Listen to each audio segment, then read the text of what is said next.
Welcome to the video series on how to use the new Exploits Valley High web content management system.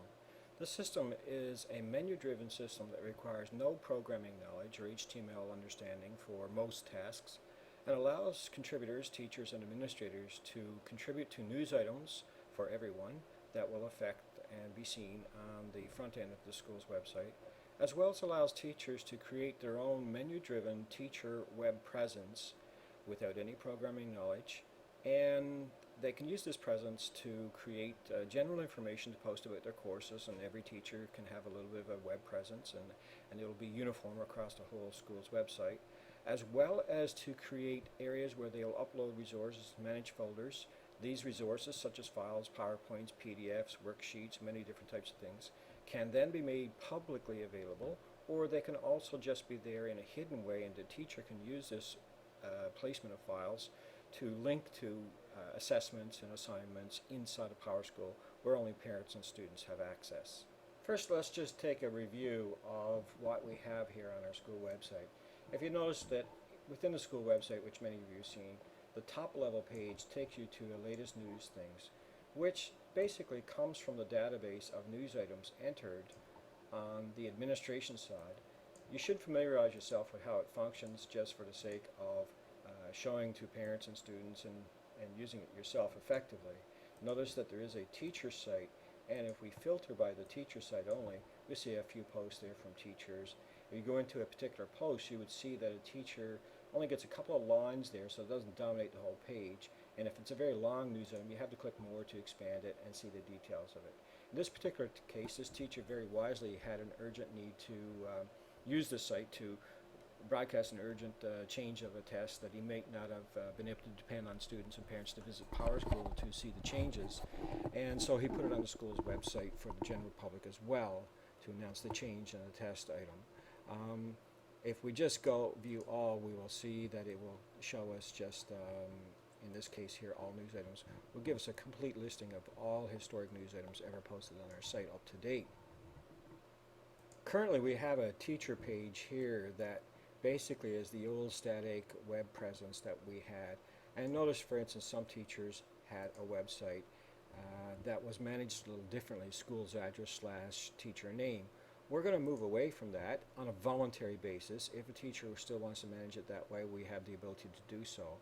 But we're going to make it a little simpler, and basically in the short period of time, teachers are going to be seen at this page level here, where students will come here. This is not currently linked up for the public yet until we get it populated a little more, but teachers will be, students and parents and teachers could view other teachers' pages. You come here, pick the teacher from the list, and be able to go and see, for instance, that teacher's site. If they have anything here, it would say a little more than this about themselves, and it would show courses and notes, and we'll see that in just a few. Before we leave the top level survey of our existing fairly new website, notice there's a few other things of interest there that I'd like to point out. The teacher news section basically is a filter for teacher news items. These news items could be things that teachers who are hosting clubs or sponsors of groups or want to make a general school announcement and don't need to depend on myself or the secretary or administration to post to the top level of the site. When you post things here, it will show on the top level site depending on the date. If it's a new item, it will show at the top level page. But it also allows you to get students into using this to follow up on announcements about clubs or activities that you are contributing to. We have a couple specialty groups such as athletics and graduation. All teachers would be able to contribute to teachers. Members of the graduation team or the athletics department could post to there so that news items can be filtered this way. However, when people go to the top level of our page, they will see the latest 6 or 7 items of any news category, not just teachers, graduation, or athletics. Let's take a look at how you would simply get into managing any of these items and be able to contribute to our website. First of all, you'd have to go to the school's address /admin. Okay, so www.evh.k12.nf.ca/admin and log in. In this case here, I'm going to log in as myself as a teacher, none as an administrator, and see if I can remember my password, and I do. One of the things about passwords, you can manage it yourself. If I have to change it for you, I'll probably give you something that's cryptic, email it to you, or just pass it to you, or change it with you. If I send it to you by email or something, basically take that, copy the text of the changed password, which is automatically generated, probably quite weird and not very a very good password for you to remember. But basically, you would come to my account, click on change password, type in the current one, which you probably copied, pasted in, and then create a new password for yourself that you will remember, and click Save Changes, and you will have your password changed. And that's pretty well it. This email thing here doesn't actually do anything or work right now. It's for future development. First, let's look at how to work with changing news items that would be seen on the front end to the web page. If you go to Teacher News Items, you will see the ability to manage or add. And actually, you click on Manage, you'll end up at the same place here as you do when you go here. Basically, you'll see there's 3 here right now. Let's look at a scenario where you're adding a new item.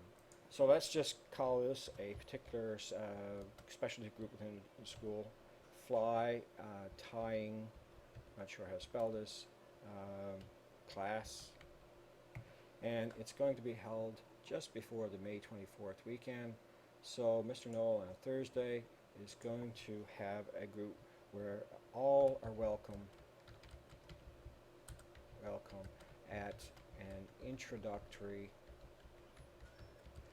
fly tying class that will be held during recess on May 16th in room 216. As soon as you click Save, that news item is created. To view it, just go back to Manage. You'll see that there's a fly tying class. You can edit if you like to change anything that you did. Just click Save again. If you want to just switch tabs in your browser and come back to the latest news and just do a refresh, you will see that fly tying class is here. Now it shows us May 8th. I don't think I set the date right. Let me just revisit that. I think when I created the item, I didn't change the date. It defaulted to today's date. I should have changed it to May 16th and click Save. So this is good for you to see that. Now you notice that it sorts higher in the order here. If we come back to the school's website and click refresh, we would see that it would be fairly well up there. Why is it below these, May 6th and May 3rd? Well, the people that created these gave them a priority ranking. Therefore, they will list above regular dated items because of their importance. Only administrators have the ability to manipulate that there. So basically, all teachers have the ability to create announcements. Announcements should be general and to the school or large groups, not necessarily course specific, except in emergencies here where you're really trying to get the attention of a group of classes for something urgent. And you're using this as one of several methods perhaps. So again, teacher news items you can manage, you can add, and you could also delete. There's really no need to delete items. It's nice to let news items remain as part of our history of news items. You can refer back to them to say I told you so, etc. I'd say that I did post it. And it's nice for parents and other people to see what's going on in the history of the school year as well. So again, basically the content management system for Exploits Valley High is accessed by going to www.evh.k12.nf.ca/admin. This can be done from anywhere. And one of the first features I want you to get familiar with is how to manage your own passwords and how to create and manage news items. We're going to move next to looking at pages, courses, and resources in another video. When you do work on this here, if you're creating a news item or working with courses, I have set the timeout to 30 minutes, which should be sufficient. In other words, 30 minutes of inactivity will time out your session. Anything you have typed but not saved explicitly will be lost, which is normal for all web-based applications.